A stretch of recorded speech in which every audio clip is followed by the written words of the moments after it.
Picture the Mongolian steppe in the 12th century, a sea of grass stretching endlessly to the horizon, broken only by rolling hills and the silhouettes of mounted horsemen. Winters are brutal, summers are scorching, and survival is a daily test of endurance. This is no land for the faint of heart. Yet from this harsh environment emerged one of the most formidable empires the world has ever known, the Mongol Empire. Before the rise of Genghis Khan, the steppe was a land of fragmented tribes, each locked in cycles of warfare, raiding, and uneasy alliances. Nomadic life shaped their identity. Families lived in portable felt tents called gers, herding horses, sheep, goats, and camels. Wealth wasn't counted in gold or silver, but in livestock. A man's prestige came from the size of his herds and his ability to defend them. Horses, above all, were at the heart of Mongol society. Every child learned to ride almost before they could walk, and Mongol warriors could shoot arrows accurately at full gallop, turning their mounts into deadly extensions of themselves. Their mobility would later become the foundation of their military dominance. But in the 12th century, this warrior culture was turned inward. Instead of conquering distant lands, the tribes of Mongolia fought one another for grazing territory and survival. The main tribal groups included the Merkits, Naimans, Khanates, Tatars, and the Borjigin clan, the lineage that would one day give the world Genghis Khan. Alliances were fragile, betrayals frequent, and leadership often passed through violent struggle rather than orderly succession. Amid this chaotic world, in 1162, a child was born to a minor chieftain named Yesugei of the Borjigin clan. According to legend, the newborn came into the world clutching a blood clot in his fist, an omen that foretold a life filled with violence and conquest. His parents named him Temujin, after a captured Tatar warrior his father had recently defeated. No one could have known that this boy would grow to reshape not only the steppe, but the entire world. Temujin's early years were anything but privileged. His father Yesugei led a modest band of followers, but steppe politics were unforgiving. When Temujin was just 9 years old, his father was poisoned by rival Tatars during a feast. The Borjigin clan, seeing no strong adult leader to protect them, abandoned Temujin's family. Overnight, his mother Holun and her children were cast out into the wilderness.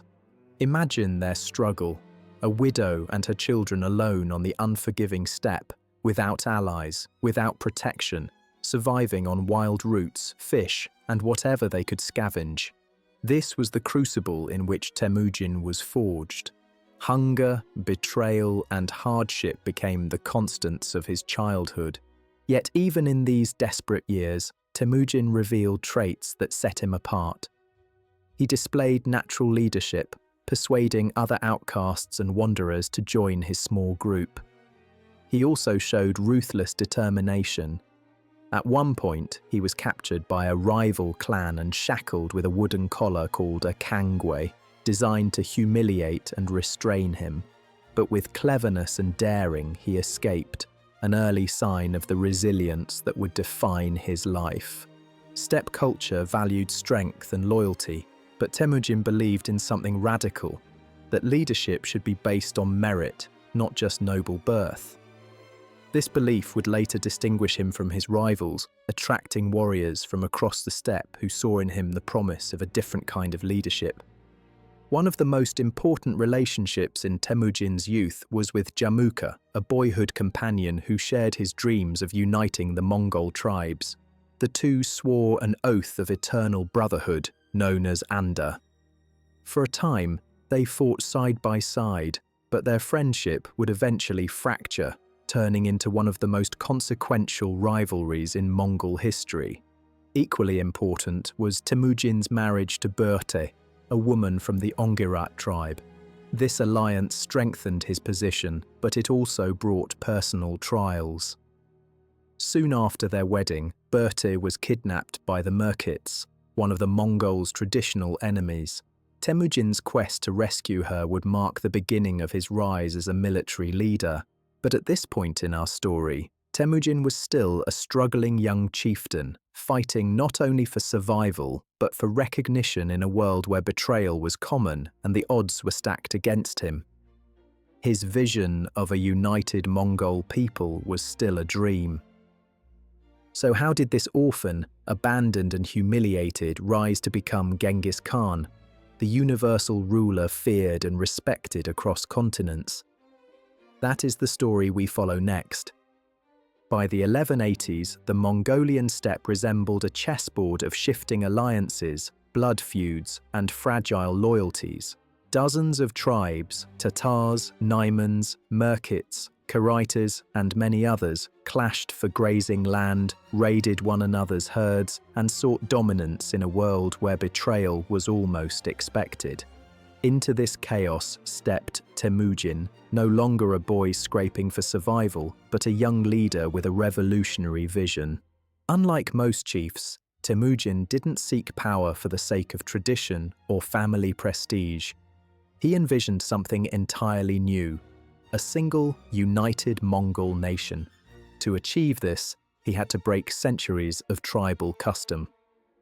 Steppe leadership usually passed through aristocratic lineages, but Temujin began promoting men based on loyalty and ability, not bloodline. This was a radical shift. For warriors accustomed to being sidelined by birth, it was an irresistible promise. The first step toward power came with the rescue of his wife Berta. After the Merkits kidnapped her, Temujin called upon allies, his blood brother Jamuka and Toghrul, Khan of the khanates, who had once been his father's ally. Together, their combined forces crushed the Merkits. The victory restored Berta to Temujin, but just as importantly, it established his reputation as a capable and determined commander. Temujin's star was rising, and men began to flock to his banner. His leadership style was unlike any other on the steppe. He rewarded bravery with positions of authority, but punished betrayal with merciless severity.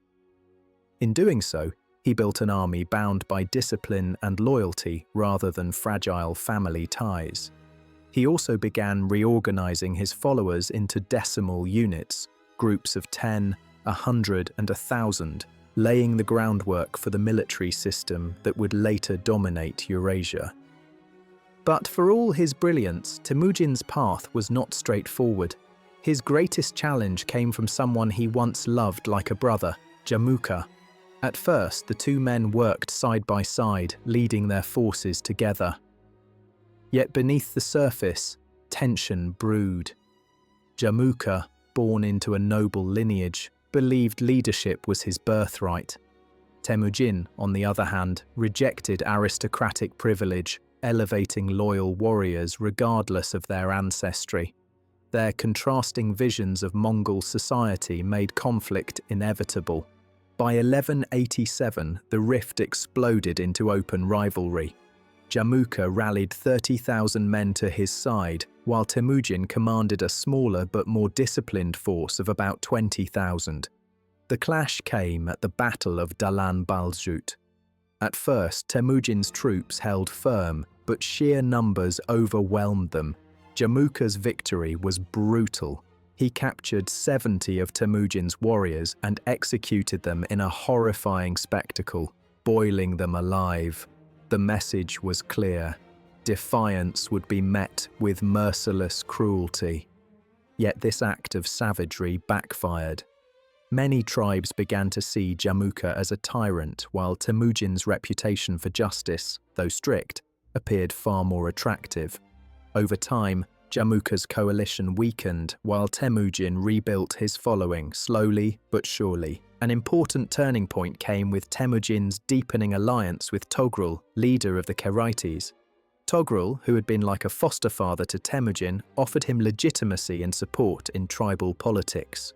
For a time, their partnership was mutually beneficial. Temujin gained strength, while Toghrul expanded his influence through his ambitious young protege. But as Temujin's power grew, so too did Toghrul's suspicion. By the early 1200s, their relationship fractured, plunging the steppe into another cycle of war. Temujin ultimately defeated both Jamuka and Togrul in successive campaigns, proving that his vision and discipline could outmatch the old order of aristocratic leaders. Each victory brought him closer to his ultimate goal, unifying the Mongols under a single banner. Temujin's rise was not just about battlefield triumphs, it was about building an entirely new political order. He offered warriors security, opportunity, and fairness in exchange for loyalty. He showed mercy to those who submitted, incorporating defeated clans into his ranks while ruthlessly destroying those who resisted. Step by step, tribe by tribe, he chipped away at centuries of division. By 1201, when Jamuka was finally captured and executed, Temujin had emerged as the undisputed rising power on the steppe, but unification was still incomplete. The Naimans, Tatars, and other tribes remained formidable obstacles. It would take years of relentless campaigning to bring them all under control. Still, Temujin's progress was undeniable. From an abandoned orphan scraping out survival, he had risen to challenge and defeat some of the most powerful chieftains on the steppe. More importantly, he had begun to reshape Mongol identity itself, transforming a fractured collection of tribes into the nucleus of something far greater, an empire. The world, of course, had no idea what was coming. Few in 1200 could imagine that these nomadic horsemen, still fighting among themselves, would soon thunder across Asia and Europe, toppling kingdoms and empires in their path. Yet the seeds had been planted. Temujin had proven that unity was possible, and with unity came the power to change the course of history. By the dawn of the 13th century, Temujin had risen from the margins of survival to the heights of power on the steppe. Through cunning alliances, decisive victories, and an unshakable vision, he had defeated rivals like Jamuka and Togrul and drawn a growing number of tribes into his orbit. Yet, in 1206, something occurred that would change the world forever: the formal creation of the Mongol Empire. The occasion was a Kurultai, a grand assembly of tribal leaders held on the banks of the Onon River. These gatherings were more than political meetings. They were sacred ceremonies, moments when the destiny of the Mongols was decided. At this Kurultai, after years of bloodshed and diplomacy, the tribes acknowledged Temujin as their supreme leader. In a moment charged with symbolism, he was granted a new title, Genghis Khan, which the West remembers as Genghis Khan. The meaning is often translated as universal ruler or oceanic ruler, signifying authority that stretched beyond tribal borders. This was no ordinary crowning. For centuries, the Mongols had been divided, trapped in cycles of rivalry that prevented any one leader from ruling them all. Genghis Khan's achievement was unprecedented. He had forged unity where none had existed, binding the tribes into a single nation with a common purpose. But the title alone did not create an empire. Genghis Khan knew that maintaining unity required more than charisma or battlefield victories. It required a system, a framework that could outlast the fragile loyalties of the steppe. And so, at this pivotal moment, he began to reshape Mongol society from the ground up. One of his most radical reforms was the reorganization of his army. No longer would warriors fight in family-based groups, which often fractured under pressure. Instead, Genghis Khan instituted the decimal system, units of 10, Arban, 100, Jaghun, 1,000, Mingan, and 10,000, Tumen. These units mixed men from different tribes, ensuring that loyalty shifted from clan to state. Every soldier, whether noble or commoner, became part of a disciplined war machine, answerable directly to the Khan. Beyond the army, Genghis Khan also established laws that bound his people together. This code, known as the Yasa, was not a single written document, but a collection of decrees and principles enforced across his domain. It covered matters ranging from military discipline to theft, marriage, and even religious tolerance. Harsh but effective, the Yasa brought order to a society long plagued by chaos. Another innovation was his policy of meritocracy. Unlike his rivals, who reserved authority for aristocrats, Genghis Khan rewarded ability and loyalty. A blacksmith's son could rise to the rank of general if he proved himself in battle. This principle not only strengthened his leadership, but also attracted talented men who might otherwise have been ignored. For many warriors, following Genghis Khan offered opportunities that no traditional chieftain could provide. Equally groundbreaking was his approach to religion. While the Mongols practiced shamanism, Genghis Khan recognized the importance of tolerance. He granted freedom of worship to Buddhists, Muslims, Christians, and others within his growing realm. This was not altruism alone. It was a calculated move to stabilize his empire by allowing diverse peoples to coexist under his rule. Yet, even as he laid the foundations of a state, Genghis Khan remained a conqueror. The unification of the Mongols was not an end, but a beginning. With the tribes united, the restless energy of the steppe demanded an outlet. Expansion became inevitable. The Khan turned his gaze outward, toward neighboring powers that had once meddled in Mongol affairs. The first target was the Jin dynasty of northern China. For generations, the Jin had played steppe tribes against one another, exploiting divisions to maintain control of their frontier. Now, for the first time, they faced a united Mongol force led by a visionary commander. The Jin were wealthy and powerful, their cities filled with riches that dazzled the nomads. But their arrogance had earned them many enemies, and Genghis Khan was determined to strike. Before confronting the Jin, however, he settled old scores. The Tatars, once responsible for his father's death, were utterly destroyed. Other tribes that resisted were crushed, their warriors absorbed into his army, and their leaders executed. Those who submitted peacefully were welcomed, often rewarded with positions of authority. Genghis Khan's message was clear: resist and perish, submit and prosper. By 1209, the Mongol state was no longer just an idea, it was a reality. Its armies were disciplined, its society ordered, its leadership undisputed. What had begun as a vision in the mind of an orphaned boy had become a force poised to erupt across Asia. At the Kurultai of 1206, few could have grasped the scale of what was coming. The Mongols were still an obscure people on the edge of civilization, living in tents, herding animals, and wielding bows from horseback. Yet within a few decades, they would sweep across continents, toppling kingdoms and empires in their path. The birth of the Mongol Empire was not just a political event, it was the ignition of a storm that would reshape the medieval world. And at its center stood Genghis Khan, ruthless, visionary, and unstoppable.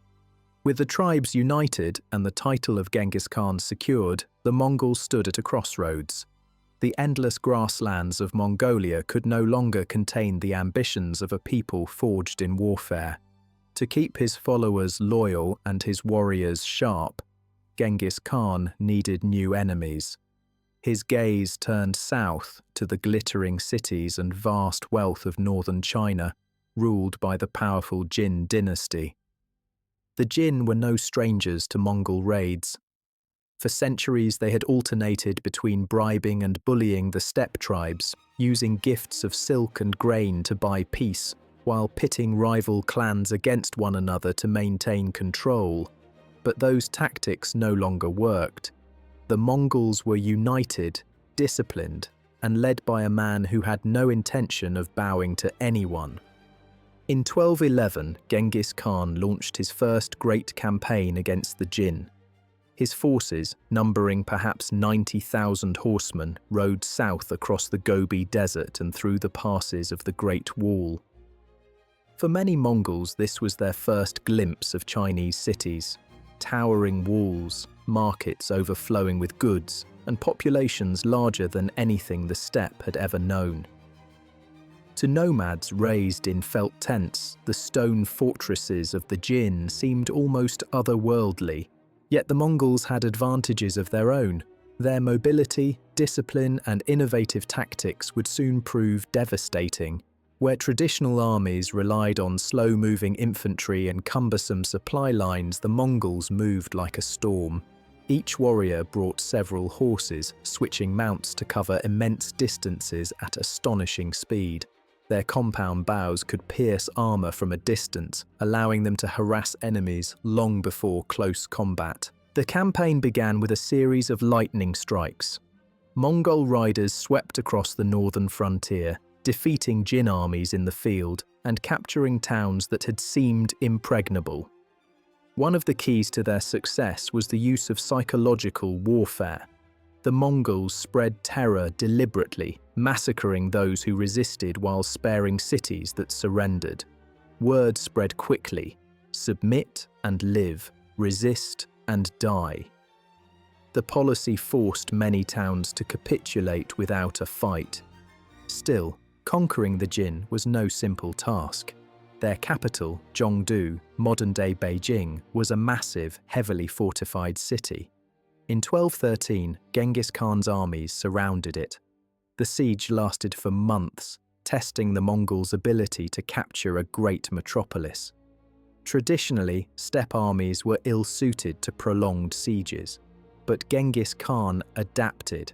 He employed captured engineers from conquered peoples, Chinese, Khitans, and others, who built siege engines, catapults, and towers. The Mongols showed an extraordinary talent for absorbing foreign knowledge and turning it into tools of conquest. The siege of Zhongdu ended in catastrophe for the Jin. Supplies ran out, famine set in, and finally the city surrendered.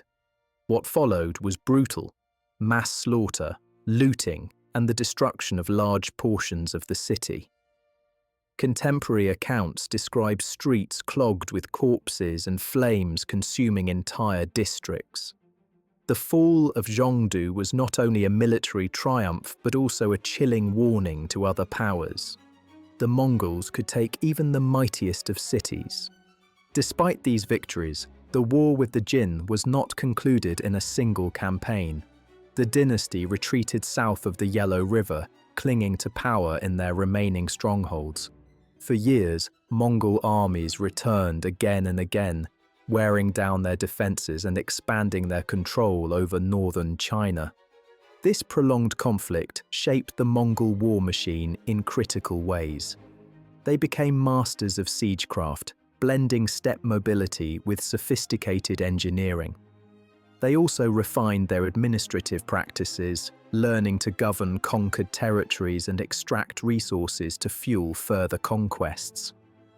Chinese artisans, engineers, and officials were incorporated into the empire, serving alongside Mongol generals.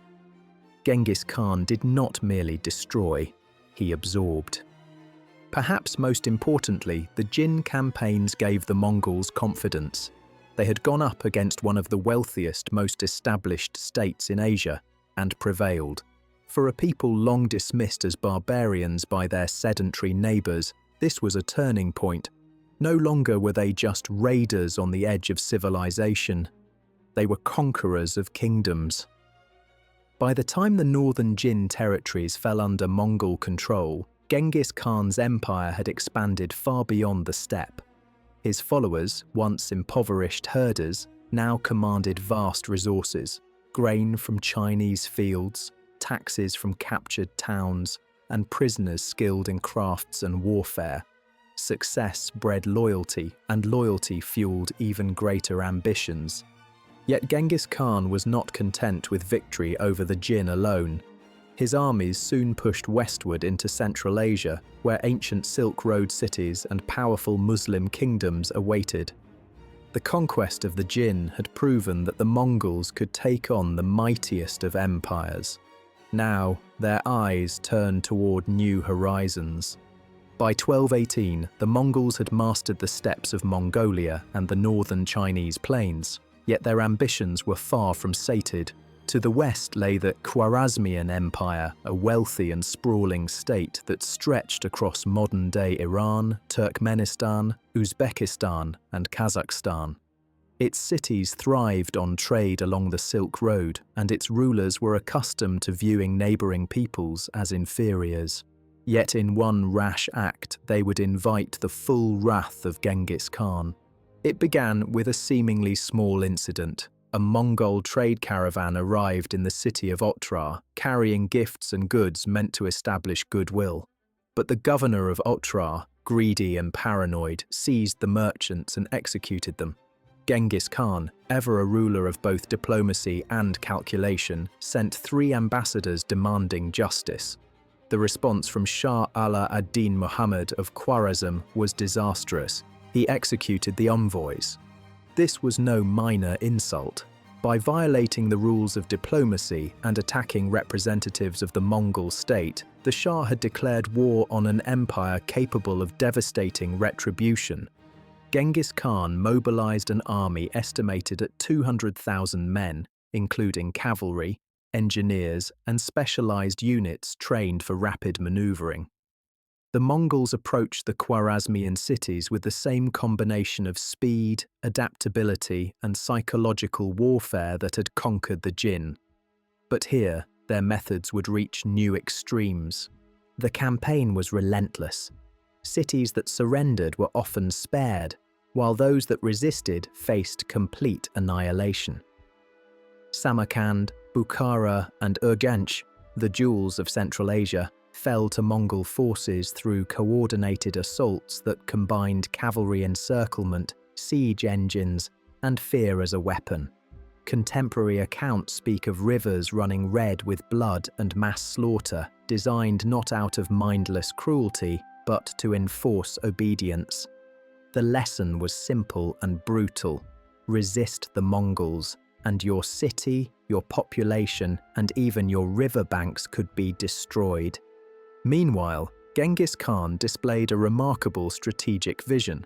While the main armies swept through Khwarezmian territory, elite units led by generals Jebei and Subutai pursued the fleeing Shah across thousands of miles. This pursuit was both tactical and symbolic.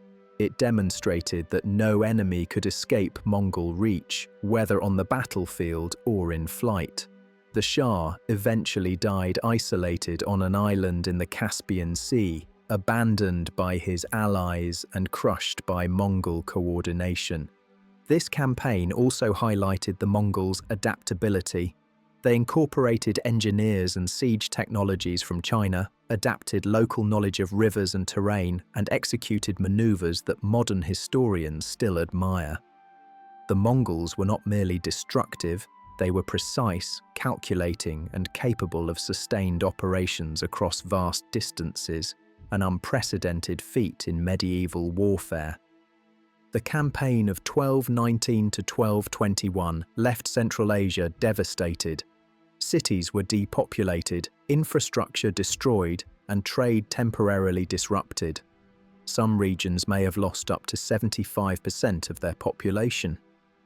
Yet paradoxically, the conquest also paved the way for long-term integration into a Eurasian trading network under Mongol rule. Merchants, artisans, and administrators from conquered lands were often absorbed into the empire, strengthening its economic and cultural base.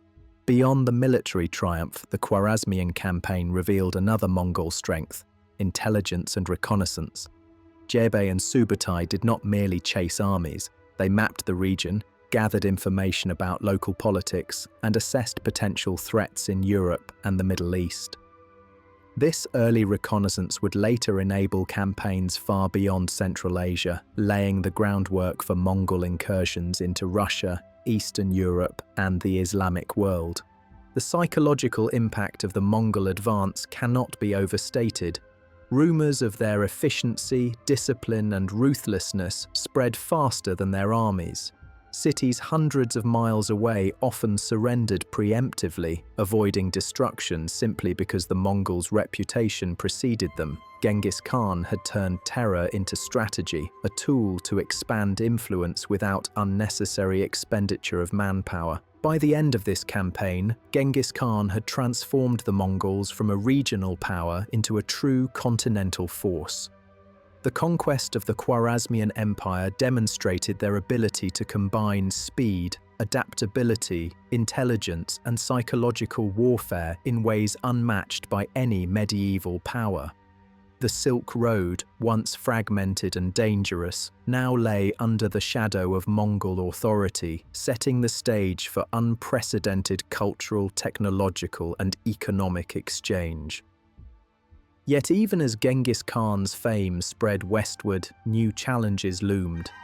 The Mongols' expansion had drawn the attention of distant powers, Christian kingdoms in Europe, Islamic states in the Middle East, and Russian principalities beyond the steppe. The next decades would test whether the Mongols could project their power over continents, or whether overreach might finally check their unstoppable momentum. By the mid-13th century, the Mongol Empire had become more than a force of nomadic warriors. It had evolved into a transcontinental power capable of orchestrating complex campaigns against the most sophisticated civilizations of its time. One of the most consequential targets was the Abbasid Caliphate, centered in Baghdad, the intellectual and spiritual heart of the Islamic world. In 1255, under the rule of Mongol Khan, Genghis Khan's grandson, a campaign was launched to secure control over Persia and Mesopotamia. Mongol appointed his brother Hulagu Khan to lead the expedition, assembling an army of perhaps 120,000 men. This was not merely a military venture, it was a mission that combined political calculation, religious consideration, and a ruthless vision of conquest. Hulagu's forces were a cosmopolitan army, integrating Mongol cavalry, Chinese siege engineers, Persian administrators, and even Christian allies from Armenia and Georgia. The conquest began in earnest with the capture of Alamut, the fortress of the legendary Ismaili assassins. Though perched atop inaccessible mountains and long thought impregnable, Alamut fell quickly. Hulagu's use of siege engines and innovative tactics revealed the Mongols' extraordinary ability to absorb knowledge from conquered peoples and turn it into decisive military advantage. The fall of Alamut sent shockwaves across the Middle East. Even the most formidable fortresses could not withstand Mongol ingenuity. Next came the march toward Baghdad, the jewel of the Islamic world. The city was home to hundreds of thousands of people and countless treasures of knowledge. Its libraries contained manuscripts spanning centuries of scholarship in mathematics, astronomy, medicine, philosophy, and literature. The Abbasid Caliph, al-Mustasim, initially underestimated the Mongol threat. Diplomatic overtures and bribes were ignored, and when Hulagu demanded submission, the Caliph refused. In January 1258, the Mongols reached Baghdad. The siege lasted 12 days, but it was devastating in its intensity. Hulagu's forces encircled the city, cut off supply routes, and systematically breached the walls using counterweight trebuchets, machines capable of hurling projectiles over massive distances. Mongol discipline and coordination allowed the attackers to work in synchronized phases, leaving little room for the defenders to regroup. When the city fell, the consequences were catastrophic. Contemporary chronicles describe the Tigris River running black with ink and red with blood, as countless manuscripts were thrown into the waters and the populace slaughtered. Al-Mustasim himself was executed, marking the official end of the Abbasid Caliphate, which had lasted over 5 centuries. Baghdad, once a center of learning and culture, was reduced to rubble in a matter of days. The destruction of Baghdad had long-term effects on the Islamic world. Centuries of accumulated knowledge, translations of Greek, Persian, Indian, and Islamic scholarship were lost forever. Scholars, artisans, and bureaucrats were either killed or absorbed into Mongol service elsewhere, dispersing intellectual capital across the empire. Yet paradoxically, the Mongols' control over these regions also made trade and communication safer than they had been in decades. The Silk Road, though scarred by violence, was now under unified administration, enabling the flow of goods, ideas, and technologies across Eurasia. The fall of Baghdad demonstrated both the efficiency and the calculated ruthlessness of Mongol strategy. Hulagu understood that terror was not incidental, it was a tool of governance. By instilling fear, the Mongols reduced the need for prolonged sieges and made subsequent conquests easier. Cities that had heard of Baghdad's destruction often surrendered without a fight, saving the Mongols time, resources, and lives. This campaign also highlighted the Mongol Empire's increasing sophistication. Hulagu's army included engineers and specialists from multiple cultures, administrative systems to manage captured territories, and meticulous logistical planning. The Mongols were no longer simply steppe raiders, they were an empire with an operational reach that extended thousands of miles, combining mobility, technology, and governance. Yet the destruction of Baghdad also raised profound questions about the human cost of empire. A center of civilization had been annihilated, leaving a vacuum that would shape political, religious, and cultural developments for centuries. The Mongols, despite their innovation and administrative genius, had demonstrated that conquest could come at an irreplaceable loss to human knowledge. By 1258, the Mongol Empire had reached one of its greatest demonstrations of power. From China in the east to the Tigris in the west, the empire projected authority unmatched in the medieval world. But the campaign also marked the beginning of a transformation. The Mongols were no longer merely nomadic conquerors. They were rulers of diverse peoples and cultures, forced to balance fear with governance, destruction with administration. While Hulagu Khan was laying waste to Baghdad in the Middle East, a different challenge awaited the Mongols to the east: the Song dynasty of southern China. Unlike the nomadic or steppe societies the Mongols had previously encountered, the Song commanded vast, densely populated territories, sophisticated cities, and a highly organized bureaucratic state. Conquering China required not only military prowess, but political ingenuity and cultural adaptation.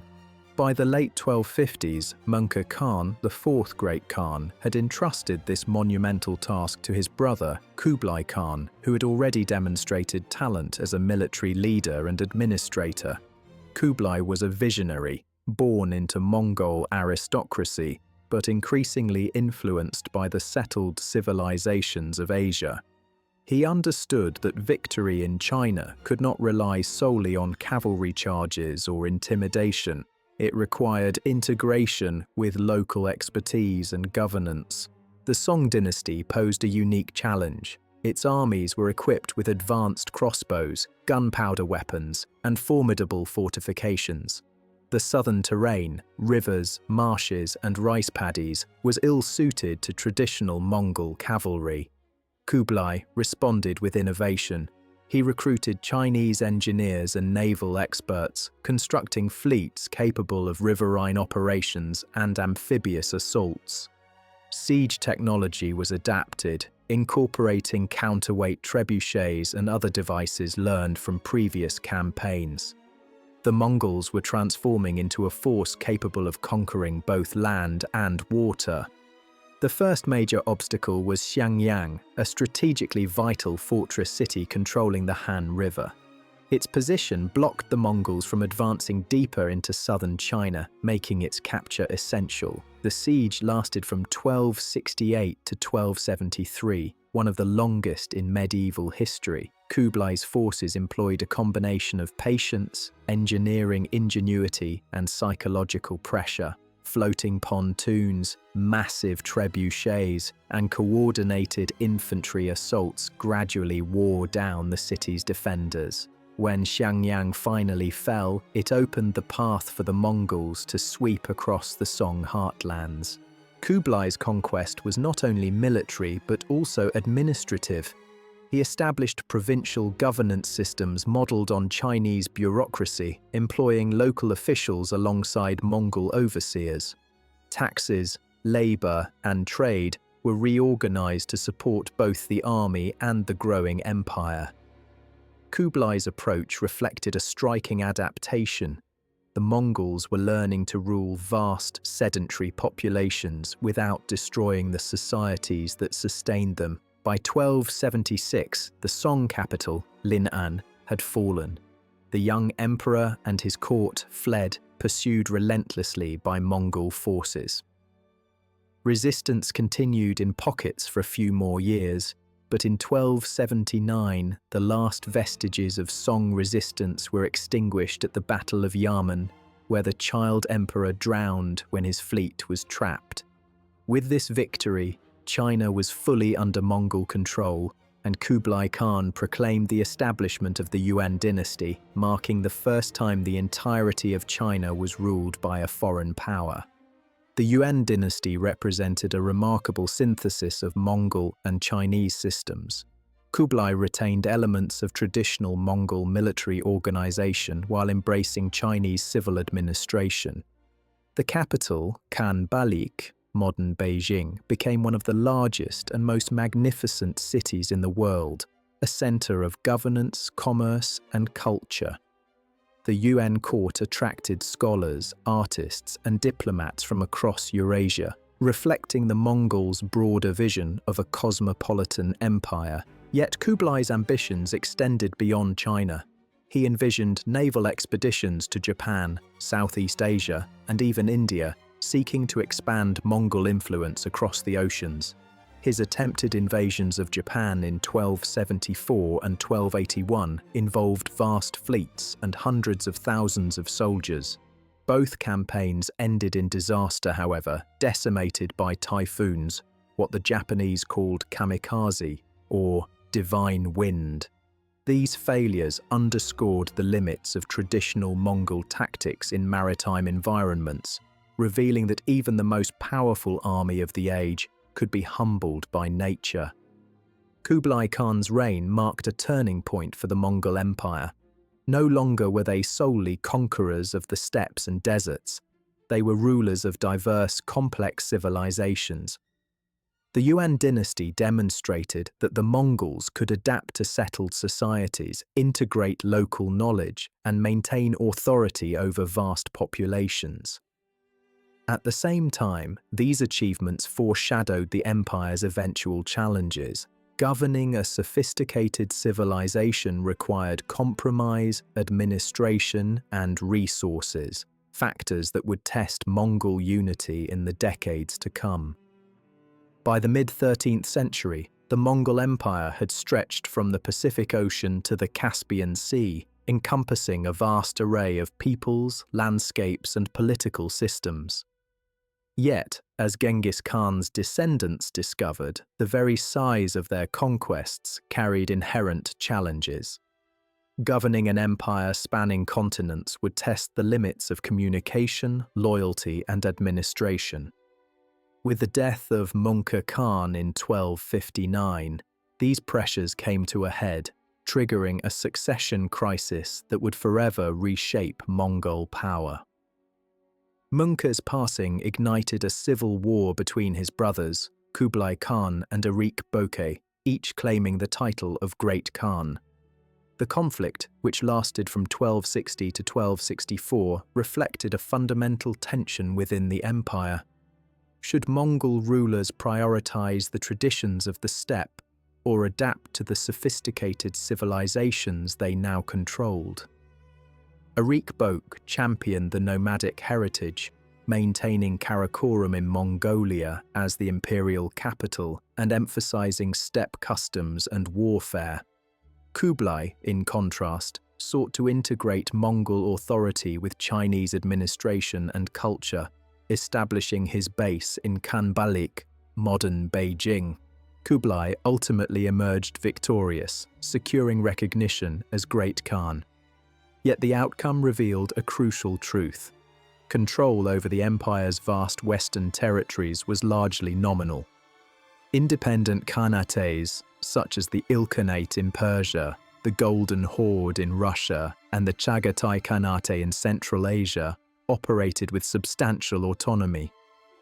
Each khanate faced unique political, cultural, and geographic pressures, shaping their evolution in different directions. In Persia, the Ilkhanate under Hulagu's descendants underwent profound transformation.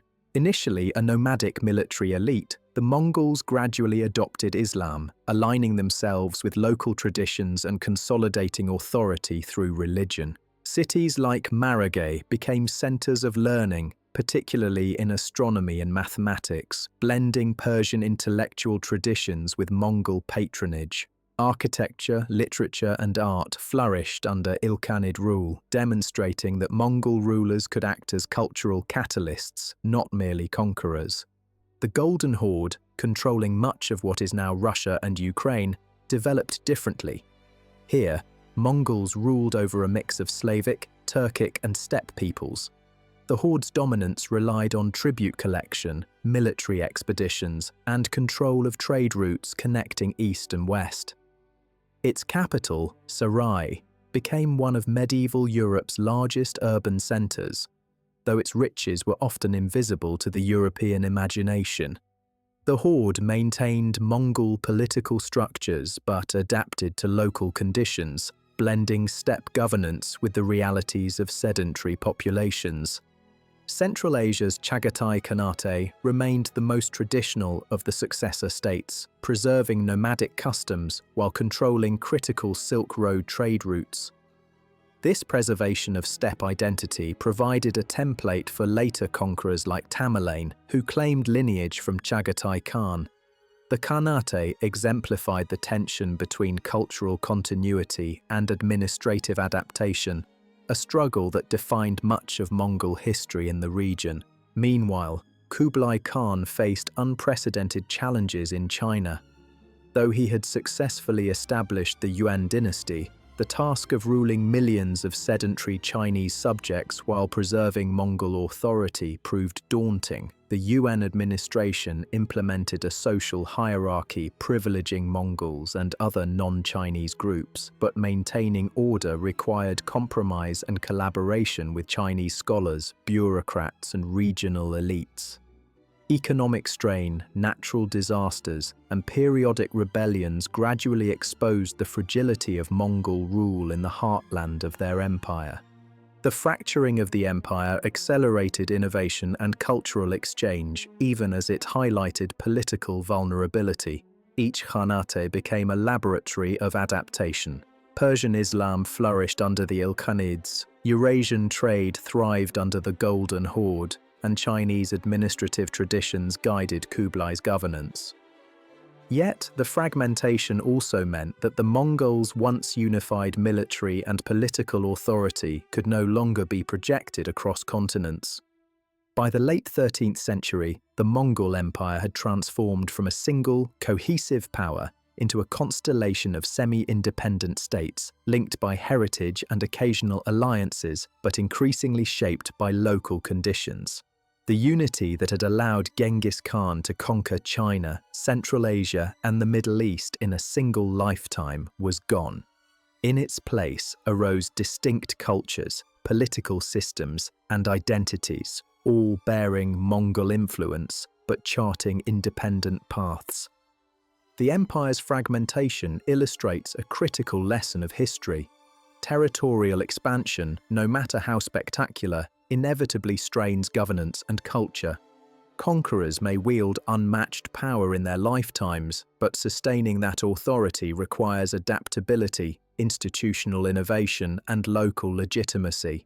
For the Mongols, fragmentation did not signify immediate collapse, but it did mark the beginning of a new era in which regional rulers, not a single great Khan, defined the course of history. Despite the political fragmentation of the Mongol Empire by the late 13th century, the vast territories under Mongol control experienced a remarkable period of stability, prosperity, and cultural exchange known as the Pax Mongolica, or Mongol Peace. This era, lasting roughly from the mid-13th to the late 14th century, transformed Eurasia into the first truly interconnected world, allowing ideas, technologies, and trade to flow with unprecedented speed and efficiency. At the heart of this transformation was security. The Mongols' reputation for disciplined military control and ruthless efficiency discouraged rebellion and banditry along the Silk Road. Merchants, travelers, and diplomats could journey across thousands of miles of territory with far less risk than in earlier periods. Caravanserais, or way stations, were established to support commerce and communication, providing food, lodging, and protection for traders and their animals. As a result, the Silk Road flourished as never before, linking Venice, Baghdad, Samarkand, and Beijing under a single, loosely coordinated political framework. The Mongols also developed an extensive communication network known as the Yam, which functioned as a medieval postal system. Mounted couriers could relay messages across the empire in a matter of days, enabling rapid administrative coordination, military mobilization, and diplomatic correspondence.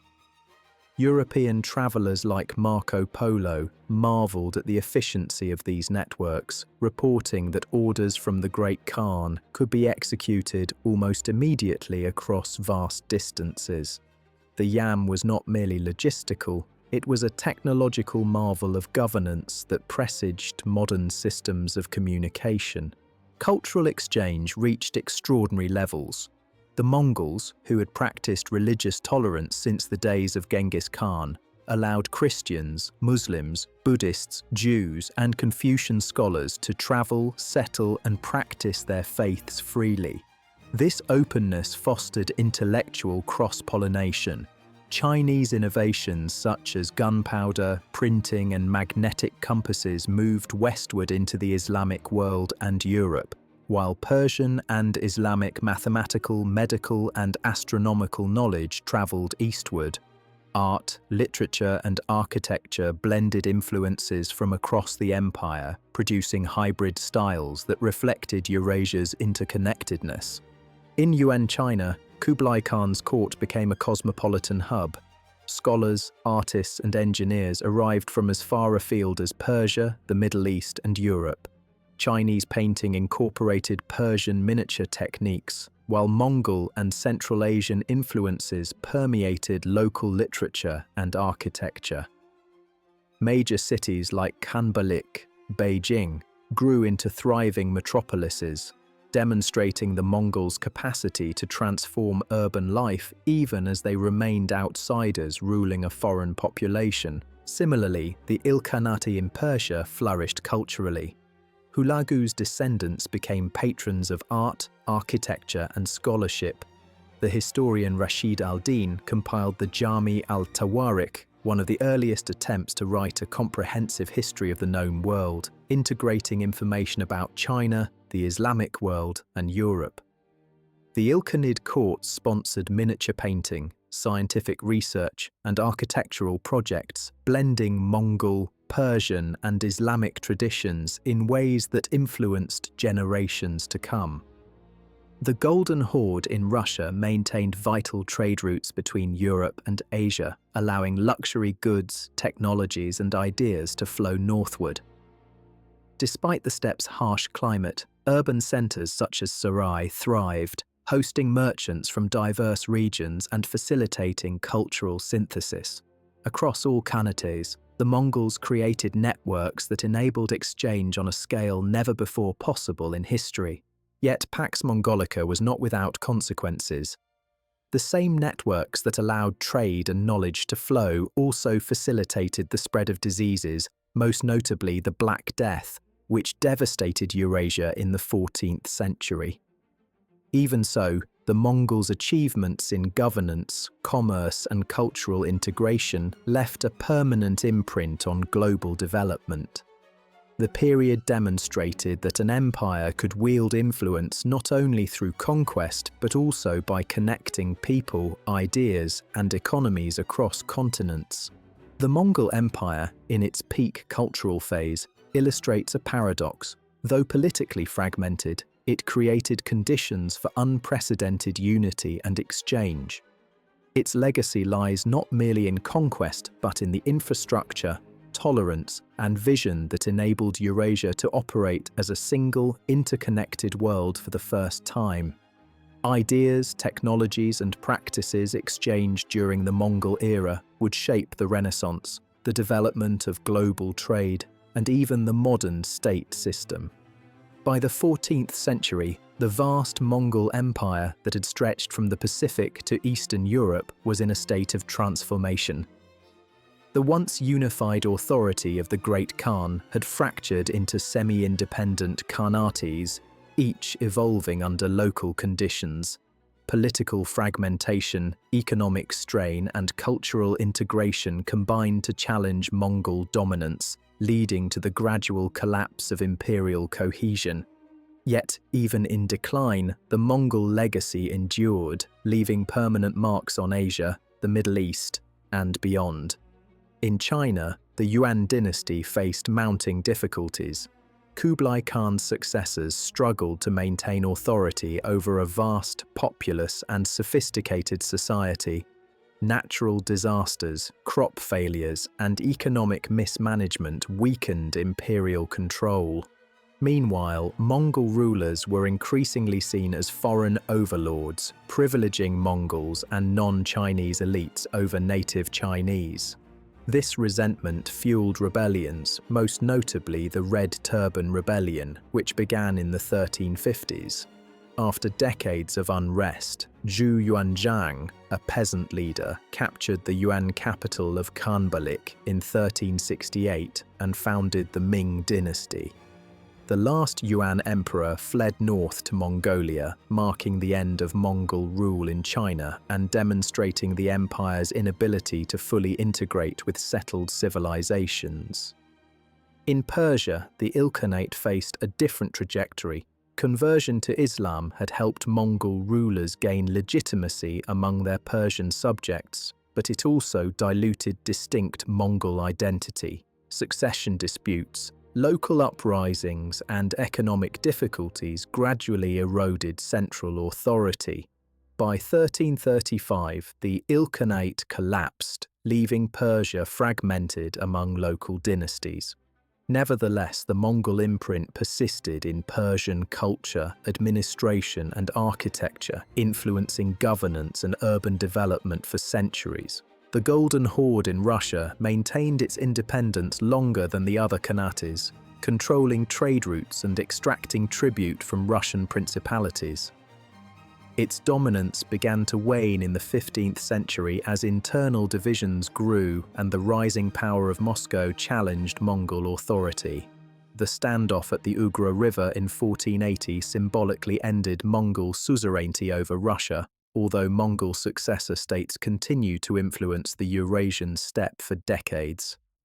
The Golden Horde's legacy included the integration of steppe military techniques and administrative practices into Russian governance, which shaped the evolution of the Russian state. Central Asia's Chagatai Khanate illustrates yet another pattern. Maintaining traditional Mongol customs, it eventually fractured, creating power vacuums that enabled Tamerlane, Timur, to rise. While Timur claimed descent from Genghis Khan, his empire reflected a fusion of Mongol military organization with Islamic cultural identity, demonstrating how Mongol traditions could inspire new forms of imperial ambition long after political authority had dissipated. Despite the collapse of centralized Mongol rule, the empire's innovations endured. The Yam postal system, administrative methods, legal codes, and promotion of religious tolerance influenced successor states and neighboring civilizations. Trade routes secured under Mongol authority continued to facilitate exchange across Eurasia, connecting markets, cultures, and technologies. The Mongol role in globalizing the medieval world laid foundations that would shape the Renaissance, maritime trade, and early modern diplomacy. The Mongol Empire's decline also highlights a recurring historical lesson: imperial overreach and cultural integration present both opportunity and vulnerability. Nomadic conquerors had achieved extraordinary success by adapting to foreign societies, but sustaining authority over diverse settled populations demanded resources, governance, and compromise. When leadership faltered, or when the local population resisted, the empire's vast structure became unsustainable. Yet the story of the Mongols is not solely one of collapse. Their impact on commerce, culture, and knowledge transfer endured.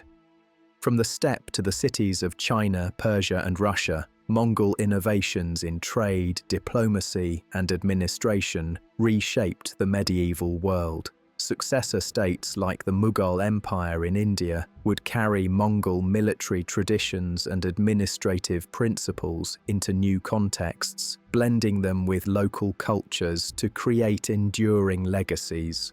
The Mongol Empire reminds us that power is transient, but influence can endure. In just over a century, a coalition of nomadic tribes transformed the course of world history.